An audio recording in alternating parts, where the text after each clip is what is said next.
नमस्ते।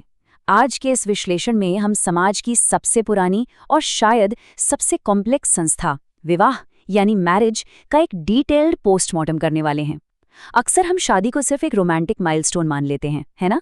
लेकिन सोशियोलॉजी और यूपीएससी जैसे एडवांस्ड फील्ड्स के एनालिटिकल लेंस से देखें तो पता चलता है कि ये एक बहुत ही डीपली रूटेड सोशल, इकोनॉमिक और पॉलिटिकल इंस्टीट्यूशन है। तो चलिए इस टॉपिक की गहराई में चलते हैं और डीकंस्ट्रक्ट करते हैं सोसाइटी की सबसे पुरानी संस्था को। इस संस्था की अहमियत और इसके हाई स्टेक्स को समझने के लिए एक बार डॉक्टर एस राधाकृष्णन के इन शब्दों पर गौर कीजिए। वो कहते हैं कि विवाह सिर्फ कोई आम रिवाज या कन्वेंशन नहीं है, बल्कि ह्यूमन सोसाइटी की एक आधारभूत शर्त है जिसे प्रेम की अभिव्यक्ति और विकास के लिए बनाया गया है। सोचिए, ह्यूमन सोसाइटी की एकदम फाउंडेशन में इसका कितना बड़ा योगदान है। तो चलिए आज के इस एक्सप्लेनर का रोड मैप जल्दी से देख लेते हैं। हम इस टॉपिक को 6 मेन हिस्सों में ब्रेक डाउन करेंगे। पहला, मैरिटल इंस्टीट्यूशन को डिफाइन करना। दूसरा, फंक्शनलिज्म बनाम कॉन्फ्लिक्ट थ्योरी की डिबेट। तीसरा, इसके यूनिवर्सल रूल्स और फॉर्म्स। चौथा, इकोनॉमिक्स ऑफ मैरिज। पांचवा, सेपरेशन और डिवोर्स के मॉडर्न चैलेंजेस। और आखिर में बात करेंगे द फ्यूचर ऑफ मैरिज पर। शुरुआत करते हैं हमारे पहले हिस्से से, डिफाइनिंग द मैरिटल इंस्टीट्यूशन। आइए हमारी कॉमन सेंस डेफिनेशन से आगे बढ़कर इसकी एक रिगरस साइंटिफिक समझ बनाते हैं। अगर हम एक प्योरली सोशियोलॉजिकल लेंस लगाएं तो मैरिज एक बहुत ही क्रिटिकल डिवाइडिंग लाइन की तरह काम करती है। इसे ऐसे समझिए, ये एक व्यक्ति को अपनी फैमिली ऑफ ओरिएंटेशन यानी जहां उनका जन्म हुआ है वहां से निकालकर फैमिली ऑफ प्रोक्रिएशन यानी जो परिवार वो खुद बनाते हैं वहां शिफ्ट कर देती है। ये लिटरली समाज में किसी भी इंसान के रोल्स को पूरी तरह से बदल देने वाली संस्था है। और इस मैक्रो लेवल बदलाव को समझने के लिए एंथ्रोपोलॉजिस्ट एडमंड लीच का बंडल ऑफ राइट्स कॉन्सेप्ट बिल्कुल स्पॉट ऑन है। लीच कहते हैं कि मैरिज सिर्फ दो लोगों का मिलान नहीं है, बल्कि ये अधिकारों का एक पूरा गुच्छा है, literally a bundle of rights.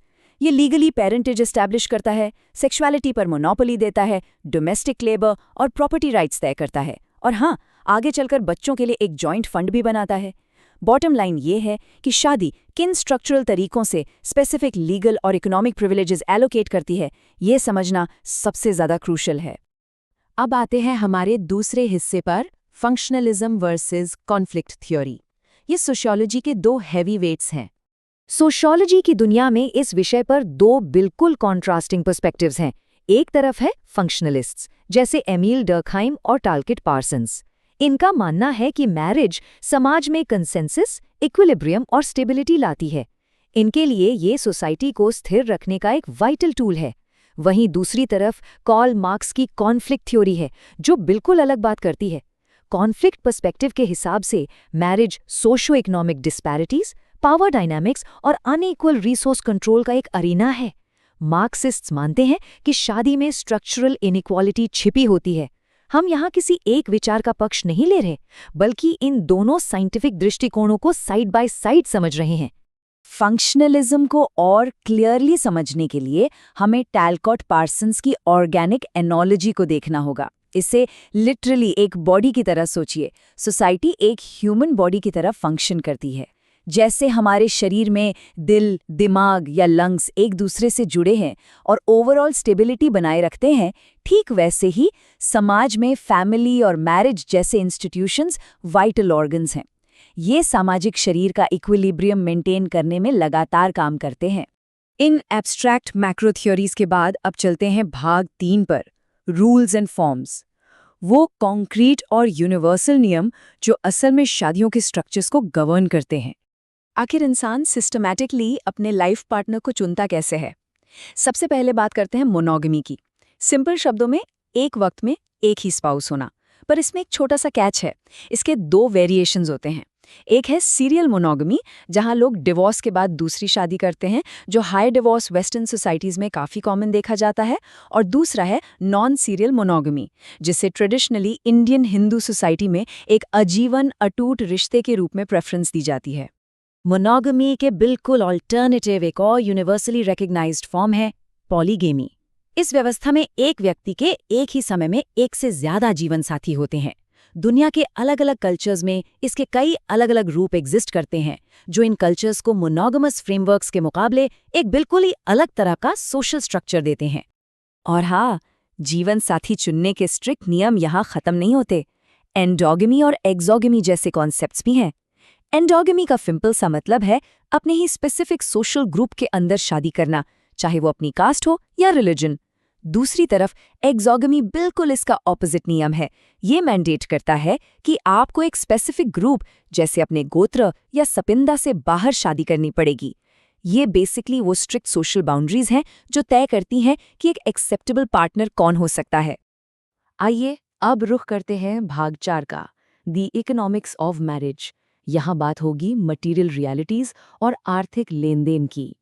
शादी को अगर थोड़ा डीपली भौतिक और आर्थिक नजरिए से देखें तो मैरिज प्रेस्टेशंस यानी आर्थिक लेन देन का कॉन्सेप्ट मैरिज बॉन्ड्स को बहुत हेविली इन्फ्लुएंस करता है। इसके 3 मेन फॉर्म्स हैं। पहला है डाउरी, जहां वेल्थ दुल्हन के परिवार की तरफ से ट्रांसफर होती है।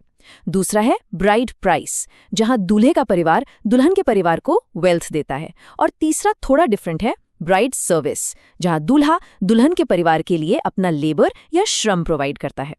तो देखने वाली बात यह है कि इन इकोनॉमिक ट्रांजैक्शंस के जरिए सिस्टमैटिकली 2 परिवारों के बीच अलायंसेस फॉर्ज की जाती हैं और वेल्थ ट्रांसफर होती है। अब चलते हैं भाग 5 की तरफ, सेपरेशन एंड डिवोर्स। आखिर मॉडर्न टाइम्स में इस इंस्टीट्यूशन के सामने क्या चैलेंजेस हैं? सोचिए, जब एक मैरिटल बॉन्ड फ्रैक्चर होता है तो उस केयरफुली मेंटेन्ड सोशल इक्विलिब्रियम का आखिर क्या होता है? हिस्टोरिकली देखें तो ट्रेडिशनल इंडियन मैरिज को हमेशा से एक परमानेंट धार्मिक बंधन माना गया है, लेकिन आजकल मॉडर्न फोर्सेस और चेंजिंग डायनामिक्स इस रिश्ते की स्टेबिलिटी और इसकी ड्यूरेशन का एक बहुत बड़ा इम्तिहान ले रहे हैं। सोशियोलॉजिस्ट पैट्रिशिया उबरॉय ने इस पर एक बहुत ही न्यूट्रल और शार्प विश्लेषण दिया है। वो इस शिफ्ट को 2 अलग पैराडाइम्स में कॉन्ट्रास्ट करती हैं। एक तरफ है traditional belief, marriage as sacrament, जिसे एक अटूट डीपली रिलीजियस बंधन माना जाता है जो सबसे ऊपर सोशल स्टेबिलिटी को रखता है। और दूसरी तरफ है modern reality, marriage as contract. ये पैराडाइम पूरी तरह से कंसेंशुअल है, इंडिविजुअलिस्टिक है, टर्म्स नेगोशिएबल है और ज़रूरत पड़ने पर इसमें लिटिगेशन या कानूनी लड़ाई की पूरी गुंजाइश होती है। तो इस डिवोर्स रेट के बढ़ने के पीछे फैक्टर्स क्या हैं? इसके कई मेजर सोशियोलॉजिकल ड्राइवर्स हैं, जैसे कि शादी से लोगों की एक्सपेक्टेशंस का बदलना, स्पाउसेस की बढ़ती हुई इंडिपेंडेंस, पर्सनल इनकम्पैटिबिलिटी और domestic disharmony. Evolving legal frameworks ने भी सेपरेशन को फीजिबल बनाया है। एक और बहुत बड़ा हिडन फैक्टर है एक्सटेंडेड जॉइंट फैमिलीज का टूटना। पहले ये एक्सटेंडेड नेटवर्क्स एक इमोशनल बफर का काम करते थे, जो अब मॉडर्न टाइम्स में काफ़ी हद तक गायब हो चुका है। और इसी के साथ हम पहुंच गए हैं इस एक्सप्लेनर के आखिरी हिस्से पर, भाग 6, द फ्यूचर ऑफ मैरिज। इस पूरे स्ट्रक्चरल एनालिसिस को रैप अप करने के लिए आइए इसकी हिस्टोरिकल ट्रैजेक्टरी और आगे के ग्लोबल ट्रेंड्स को देखते हैं। सोशियोलॉजिस्ट यू चेन की रिसर्च हमें एक बहुत ही क्लियर एवोल्यूशन टाइमलाइन देती है। 1850s से पहले इंस्टीट्यूशनल मैरिज का स्ट्रिक्ट मॉडल था, जहां ड्यूटी और सोसाइटल नॉर्म्स सबसे ऊपर थे। फिर 1850s के बाद शिफ्ट आया कंपेनियनेट मैरिज की तरफ, जहां स्पाउस के साथ दोस्ती और कंपेनियनशिप को अहम माना गया। और आज हम जी रहे हैं कंटेम्पररी एरा में, जहां डोमिनेंस है इंडिविजुअलाइज्ड मैरिज का। इस करंट मॉडल में पूरा focus personal choice, personal growth और सेल्फ डेवलपमेंट पर है। तो इस पूरे विश्लेषण के बाद एक बहुत ही पावरफुल और डीप सवाल उठता है, 21st सेंचुरी में क्या विवाह आज भी सोशल ऑर्डर को मेंटेन करने के लिए एक फंक्शनल नेसेसिटी है, या फिर क्या ये अब प्योरली एक इंडिविजुअलाइज्ड चॉइस बनकर रह गया है? सच कहूं तो इस एक सवाल में फंक्शनलिज्म, कॉन्फ्लिक्ट थ्योरी और मॉडर्न इंडिविजुअलिज्म सबका पूरा निचोड़ छुपा है। हम उम्मीद करते हैं कि आज के इस विश्लेषण ने समाज की इस सबसे पुरानी संस्था को देखने का आपको एक बिल्कुल नया और एनालिटिकल पर्सपेक्टिव दिया होगा। इस एक्सप्लेनर के साथ जुड़े रहने के लिए आपका बहुत बहुत धन्यवाद।